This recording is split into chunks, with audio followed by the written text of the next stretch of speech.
हम singer baby Pandey आप सबके बीच में फिर से शिव चर्चा कथा लेके आ रहे हैं।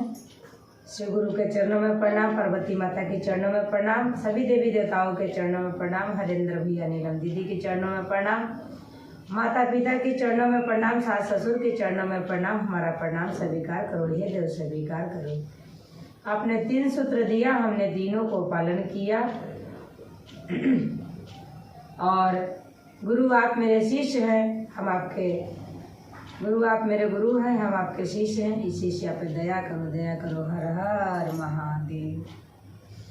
आइए आप सबके बीच में एक शिष्या बहना का शिव चर्चा कथा सुना रहे हैं। एक शिष्या बहना थी, वो शिव गुरु के भक्त थी और सभी जगह शिव चर्चा में जाती थी, शिव गुरु का शिष्य भी बनी थी और जहाँ भी शिव चर्चा होता था हाजिरी लगाने जरूर जाया करती थी। पर उसको कोई बाल बच्चा नहीं था। जब कोई बाल बच्चा नहीं था तो उसको सभी लोग ताना मारा करते थे कि तुम किस लिए शिव चर्चा कथा पूजा में आती है, तेरा तो कोई बच्चे नहीं है। तो भोलेनाथ से बोली कि हे भोलेनाथ, हमरा एगो लड़का चाहिए, चाहे एगो लड़कियों चाहिए, लड़का लड़की कुछ भी दे दे, एगो बेटियों दे दे और भले वो बेटी चटनिए काहे ना होवे, पर एक लड़की भी हमरा दे दो।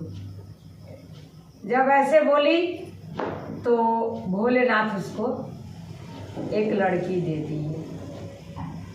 जब एक लड़की दे दिए तो वो तो बोली ही थी कि हमको चटनी दे दो, पर एक बेटी दे दो हमको। तो बेटी उसको सच के चटनी हो गई। कोई भी चीज करती थी, बनाती थी तो थोड़ा सा निकाल के उसमें से जरूर चाट लेती थी, जूठा कर देती थी। तो इस डर के मारे उसकी माँ कभी पूजा पाठ के चीज नहीं बनाने देती थी कि नहीं तो जूठा कर देगी। तब एक दिन उसके गांव में भोलेनाथ का मंदिर था और उस मंदिर में शिव चर्चा हो रहा था। तो शिव चर्चा हो रहा था तो वो भी चर्चा में गई। तो जब चर्चा में गई तो सारे गुरु बहना बैठे थे और पूजा पाठ की तैयारी चल रहा था। जब पूजा पाठ की तैयारी चल रहा था तो वो भी गई और शिव चर्चा में आती जाती थी, वो भी शिव चर्चा कर ली। तो जब शिव चर्चा कर ली है तो एक दिन सभी गुरु बहना बोले कि हम लोग चलेंगे शिव धाम नहाने। तो कहे कि ठीक है। तो उसकी मम्मी भी तैयार होगी कि हम भी चलेंगे शिव धाम नहाने।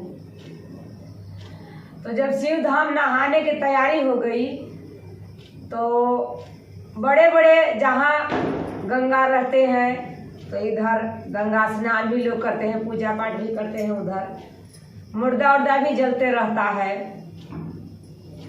तो सभी लोग ने भोलेनाथ का मंदिर जहाँ था, वहीं तालाब था, वहीं गंगा स्नान करने गए थे।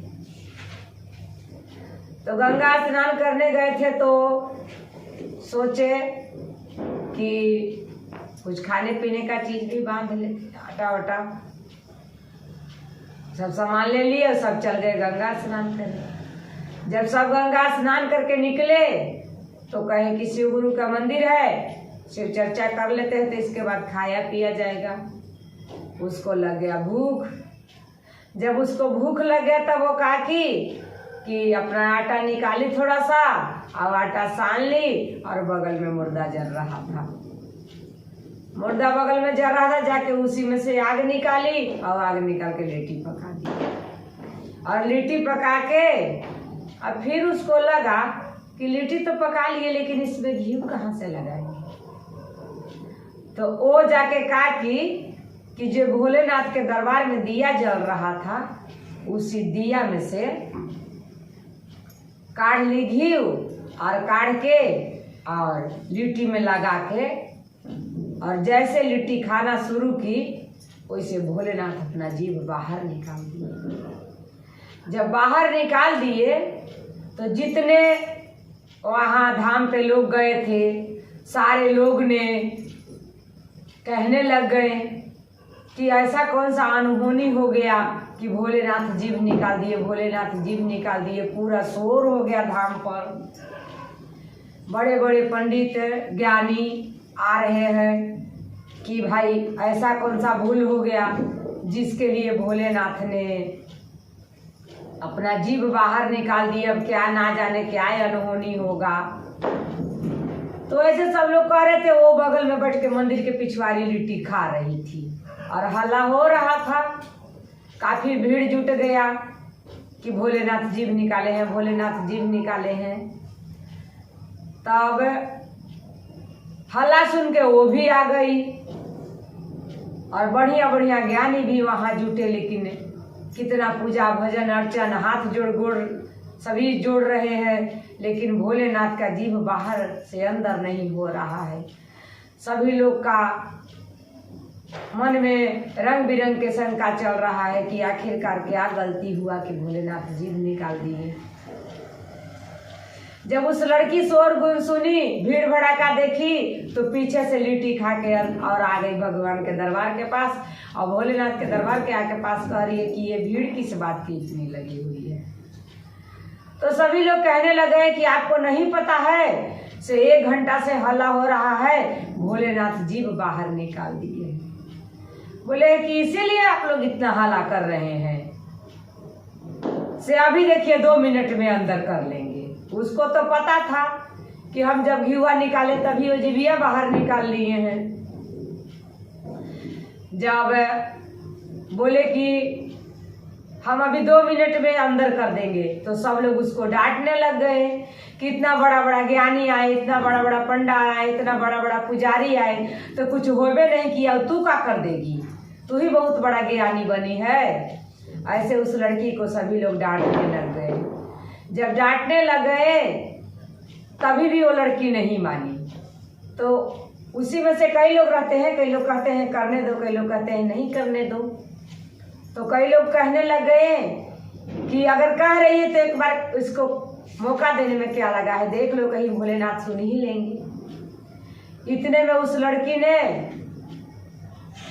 कहा कि सभी लोग को बाहर निकाल दी और बाहर निकाल के खुद ही अंदर चली गई और अंदर जाके गेट लगा ली और गेट लगा के कह रही है कि आप खेला दिखा रहे हैं, अगर इतना घीवे खा गए तो क्या हो गया, आप ही ने चटनी बनाए हैं से जीभिया अंदर कीजिएगा कि हम मार दे एक मुंह जीभिया पे।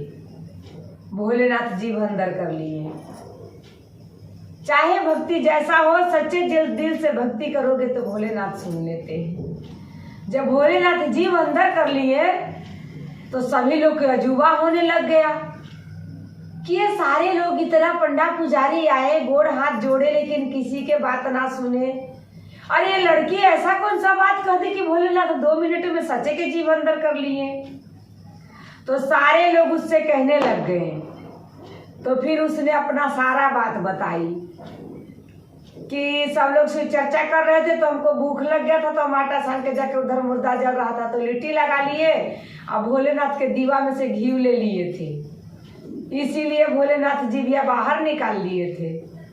तो हम आके गुस्सा है कि आप ही ने चटनी बनाए हैं तो इतना घी ले लिए तो जीभिया काला बाहर निकाल लिए। तो भोलेनाथ जीभ अंदर कर लिए।